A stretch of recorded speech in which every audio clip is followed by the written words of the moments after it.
Hey folks, happy spring from Fight Designer LLC.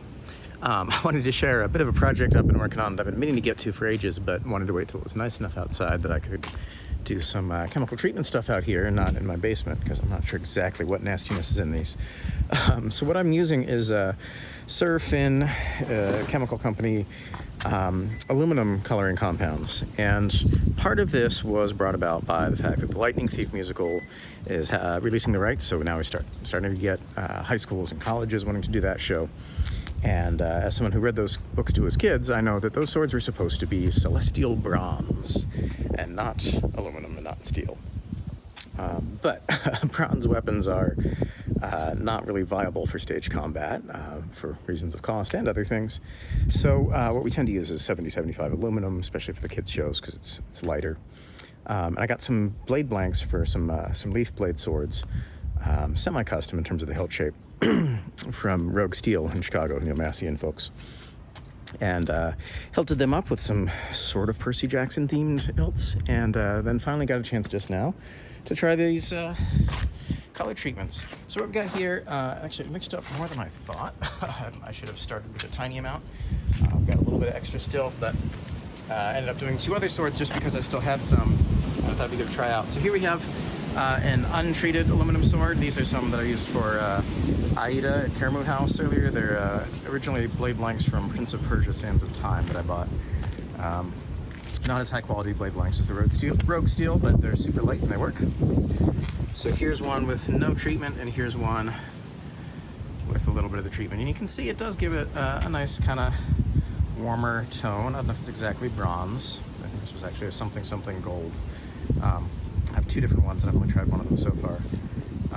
But it's a nice patina, it seems like it works fairly well. It's not super obnoxiously shiny. It's not a paint, so it's not, you can still see the metal through it.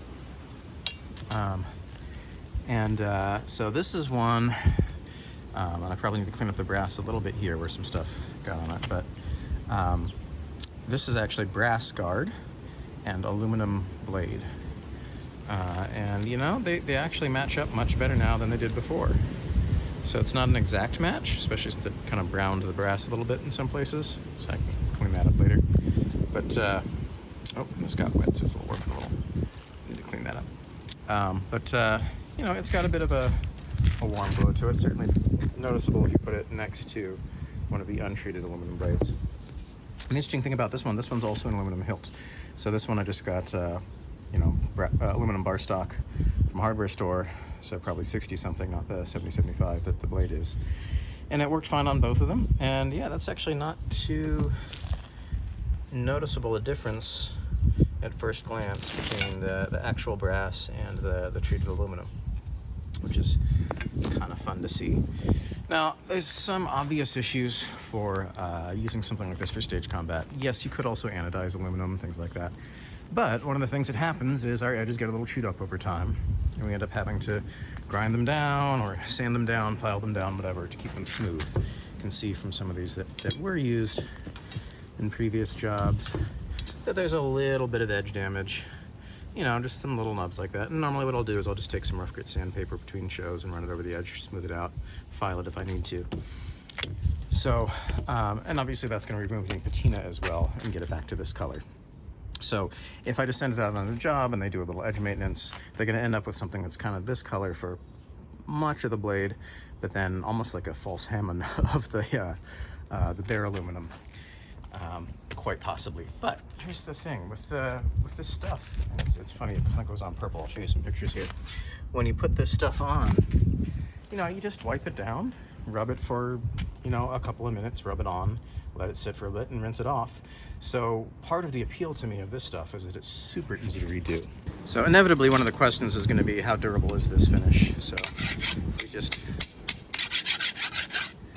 do that a little bit, yeah, I can see a little bit there where it's kind of scraping off, and we're back to the aluminum underneath.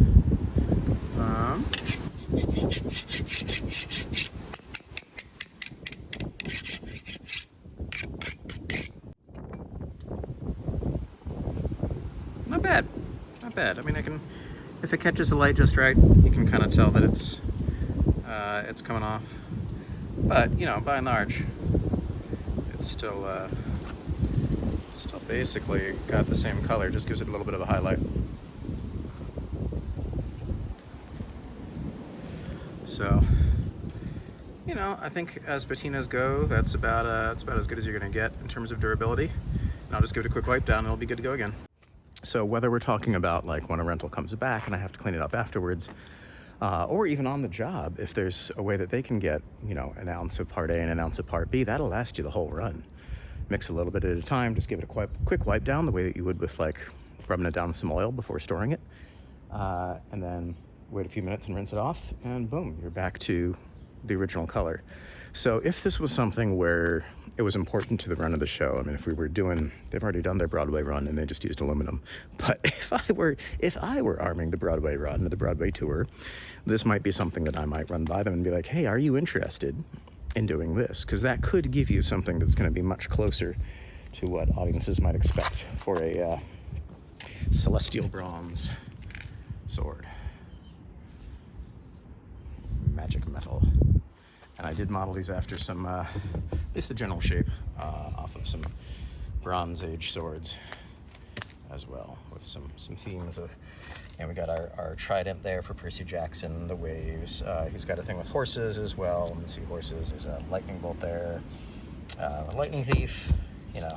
Anyway, no audience is ever going to see that unless it's a film production and they have a close-up, but I thought it was kind of fun. And yes, if this were for a film production, this is the kind of thing where you could, it's like touching up your makeup. You put on some rubber gloves, you do it for a minute or two, you rinse it off, wipe it down, hand it back to the actor, good as new.